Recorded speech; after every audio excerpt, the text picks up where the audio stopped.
400 মণ মাল কিনে 100 মণ ফেলাই দিতে হয়। হিমাগার এবং প্যাকিং হাউস এবং এগুলো কিন্তু বাড়াতে হবে। আমজাত পণ্য এটা মাস্ট বি লাগবেই।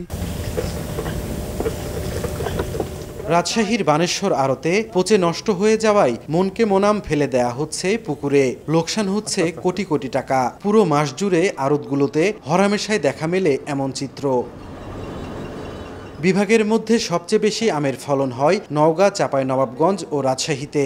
জেলাগুলোতে এবছর প্রায় 10,000 কোটি টাকার আমের বাণিজ্যের সম্ভাবনা তৈরি হয়েছে। বাগানগুলোতে এখনও থোকায় থোকায় ঝুলছে নানা জাতের আম। গাছ থেকে আম নামানো ও বাজারজাত করার পর 30 থেকে 40% পচে নষ্ট হয়ে যায়। এতে ক্ষতিগ্রস্ত হচ্ছেন ব্যবসায়ীরা।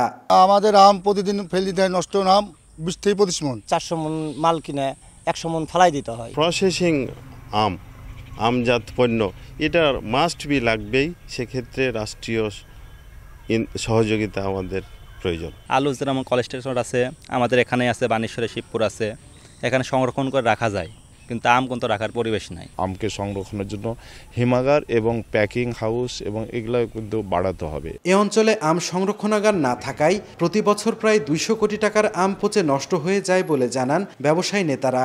সংরক্ষণের অভাবে প্রায় 200 কোটি টাকার আম প্রতি বছর নষ্ট হয়ে যায়। সরকারের কাছে জোর দাবি জানাবো যে এই আমগুলা সংরক্ষণের জন্য একটি সংরক্ষণাগারের ব্যবস্থা করা। সংশ্লিষ্টরা বলছেন, আম সংরক্ষণের উপর জোর না দিয়ে প্রক্রিয়াজাত প্ল্যান্ট স্থাপন করে পাল্প থেকে আচার, জুস, আমসত্ত্ব ও চকলেট তৈরি করা হলে ব্যবসায়ীরা লাভবান হবেন।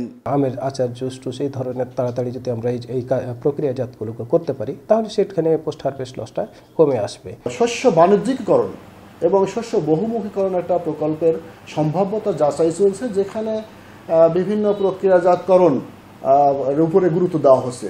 তো সেই ক্ষেত্রে চাঁপাইনবাবগঞ্জ জেলার আমকে প্রক্রিয়াজাতকরণের জন্য যদি অন্তর্ভুক্ত করা যায়, তাহলে হয়তো এখানকার আমের যে বাজার মূল্য বা কৃষকের যে লাভের ব্যাপারটা, সেটা অন্তর্ভুক্ত হতে পারে। শুকানোর একটা পদ্ধতি এবং হট ওয়াটার ট্রিটমেন্টের একটা পদ্ধতি আছে। সেই পদ্ধতিগুলো যদি আমরা আমের আড়তদারদেরকে কিংবা চাষিদেরকে বোঝাইতে পারি, তাহলে আমরা দীর্ঘদিন ধরে তারা বাজারজাত করার সময় পাবে। চলতি মৌসুমে নওগাঁয় 4,30,000 মেট্রিক টন, চাঁপাইনবাবগঞ্জে 3,86,000 মেট্রিক টন এবং রাজশাহীতে 2,60,000 মেট্রিক টন আম উৎপাদনের লক্ষ্যমাত্রা নির্ধারণ করেছে কৃষি বিভাগ।